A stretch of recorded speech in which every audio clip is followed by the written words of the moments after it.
As it finishes Arsenal 2, Girona 1. Arsenal then finish third in the table. They will face either Feyenoord, Juventus, Milan or PSV in the round of 16. Frank, you've got to watch this game. Who did you upset for that? Yeah, I want to say thank you. Thank you very much. It was very interesting. Well, luckily it was Neto to entertain me and to wonder as well why he was doing that. And after that, have fantastic handball at the end of the game and that very bad penalty from Sterling. That wasn't the most enjoyable game, but that was interesting to see. Some players we don't really see at Arsenal playing, but they were in control of the game. Girona had a very bad campaign throughout those games in the Champions League, and except winning against Bratislava, they didn't show any of the thing that they showed last season. But it was a comfortable game for Arsenal, even if they were 1-0 down. They did the job. They were strong. They were doing what they had to do, and they scored goals. I think they should have scored more goals, but at the end of the day, they've done the job to make sure they go through it easily. Frank, considering they got City at the weekend, you surprised Odegaard played 90 minutes? Yes, a little bit. It's like I was listening to what you were saying about Yamal, and I think coaches have to protect their players, and especially when you're already qualified. Even for Gabriel, I mean, we know how Gabriel is important in corner kicks, and we know how important corner kicks are for Arsenal, and we all know that Odegaard is crucial in the middle of the park for the Gunners. So yeah. You should protect your best players to make sure that they spot on for the right games. And yes, Gabriel, Odegaard, I was very surprised to see them playing today. These managers are hypocrites at the moment, aren't they? I mean, they are. It did seem weird. It's just another one that will come out and moan about tiredness, and he has talked about that. You've had Odegaard, who's had injury problems. You've had Calafiori, who's had injury problems. You've had issues at the back with having to shuffle players around, and Ben White's out for the season. You don't have to take... And again, you're going to Girona, who are out. It's not the strongest opponent in the world at the moment. And some of your stars are playing, and you mentioned Odegaard played to the end, but they're all getting a lot of game time. And they've got this big game at the weekend, and they're chasing Liverpool. I mean, go figure. Some Arsenal news coming up a little bit later on in the show. What a lovely tease. We'll be discussing that. I can't wait. Isn't it exciting? Not with Frank, though. He's refusing to do extra time now. He does Dancing with the Stars, I'm hearing. What? That's big time. Yeah. I do Dancing with the Stars. No, you don't, Craig. You've got to stay for extra time. We've all got to suffer. The PSV 3, Liverpool 2 then is how it finishes. Liverpool finished then top of this 36-team group. Final word from you, Stevie, on this, Liverpool? Couldn't have gone any better, could it? Unfortunately, you don't get any prizes for topping the first 8 right now. Yes. The hard work starts the next time they step on the field. The prize is you can make the changes that Hansi Flick in second didn't make with Arne Slot. It was absolutely perfect. So just a reminder of what's going to happen then. Liverpool will face the winners of Monaco or Brest against PSG or Benfica. And you take a look at the side of the draw, you definitely want to be on the left side of the draw, I think that's fair to say, as opposed to the right side. All this will come to light, obviously, on Friday. You look at that, Stevie, I suppose PSG are your only concern from those 4, is that fair? I'll be honest with you, I kind of moved ahead a little bit there. You'd already swapped past PSG? I did, and saw Barcelona. I didn't put... No, Barcelona, don't worry about. That's not happening. That's Liverpool or Barcelona. So the only way you can meet Barcelona is in the final. I'm fine with any of those. Yeah, including PSG. There we go. I don't trust PSG. Why did you say that the left side is the side that you want to be on? That side has Real Madrid, Bayern. No, but it doesn't necessarily, because it could be on the right side as well. So really, I was hoping that would go under the radar. So the best side's the left or the right? So basically, anywhere on the bracket is good. Friday is going to tell us everything. Okay. It's better though, isn't it? Say again. Sorry, it is better, isn't it? To have this. You're right. No. You're saying something positive about this? I said it before the competition started. I said I'll at least give it a chance. Yeah. I'm not now. 18 games a lot today, obviously, and there's been some hopeless teams. Some of them have got no points, but most of those 4-team groups that we had were just Yeah. dead in the water after maybe 4 games. Right. So this is definitely much better now. Where's this come I have no idea. We want that. Well, the Champions League, to be fair, it Does was... he want to be in Dance with the Stars? or what? A doppelganger. No, it's thus far, it has had a little bit more jeopardy. There's been more to play for in more of the games. Yeah. And now the draw is a little bit more muddled up.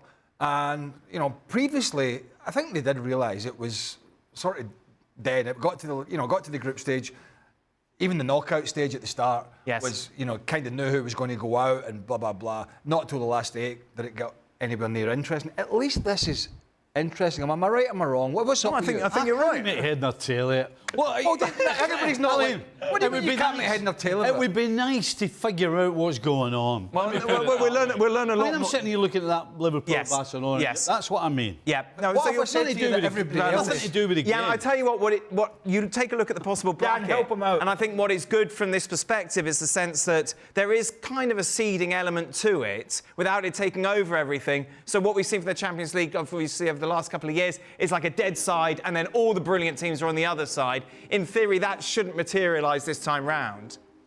Well, 2 things I didn't understand for your last conversation. I didn't understand your left to your right thing from Dan. Yeah. All right, I made a mistake. Okay. We're moving on from that. Okay, Yeah. okay. And when Craig then went out to this rant of positive things, I'm in shock. But I we all are. I said in the show that I think that this format is brilliant. I was finding myself working. No, it's brilliant compared with the group stage, and lot better. And can you imagine sitting with the old format and enjoy every more or less game today? If Atalanta scored, then Villa got to be out. They have to wait for their phones and everything. You need fax machine back in the days because everybody knew what was happening after the 6th game. So now it was a brilliant format. And there are some tendency, you see Leverkusen is in, Bayern out, Lille is in, PSG is out, and so on. And the English team, we don't have to start. Aston Villa and all the teams are out. So there is something good about this. If you see the group 2 or the 9 to 16, the famous names are there. So I think we have to give compliments to UEFA because we like to criticize them when there's something wrong. Oh, my goodness, wow. It's a bit like Jan's running race. Yeah. Like, in the past, maybe the group stages, a fast start and then a very slow finish. This was the other way around. This was the fish. So this is the fish Very with much. the change of pace. I am not. Yes. I am not Finnish. I'm Norwegian, by the way, Dan. Another mistake from you. There we go. So it finishes then Aston Villa 4, Celtic 2. Aston Villa then finish 8th in the table. They all face the winners Sporting Club Brugge, Atalanta, or Borussia Dortmund. Are they on the left or the right? Well, it depends on what happens on Friday, Okay. Ali. Thank you, Dan. We will know. Will it be Liverpool or Barcelona? Who knows? Anything you want to say about this? I mean, big for both clubs. Yes, yeah. Change of the formats, giving them a better chance. Don't think Celtic will go any further with the teams that they're going to face. Villa could. When you just mentioned the teams that they could come up against, they're at least equal, I think, of the other 2 teams that they could face.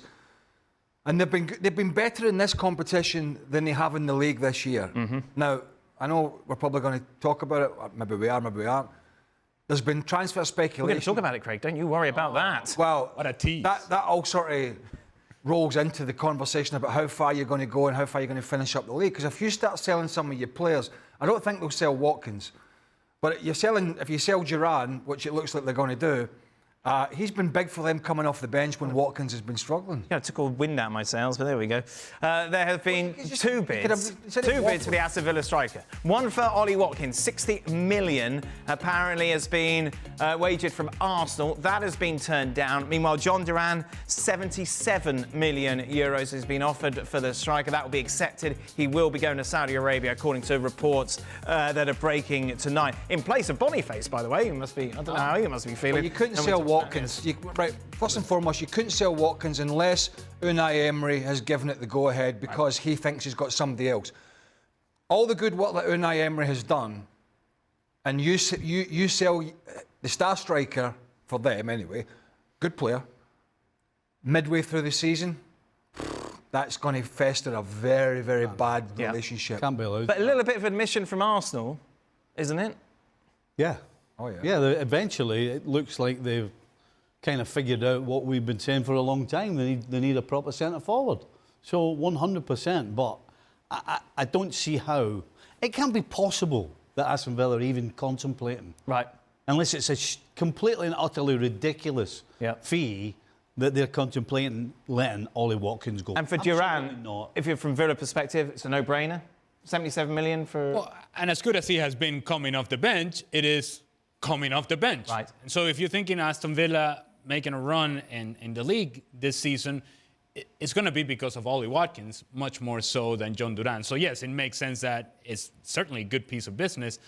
As for the perspective of Arsenal, how do you think Kai Havertz is feeling right now? Because it's the acceptance that... We can't be surprised. Well, I know, but it is finally... Yes, but it is finally the acceptance of Arsenal saying, yeah, no, that guy, he's not the answer. No, he can be surprised, but it doesn't make you feel any better when they're shopping for a striker.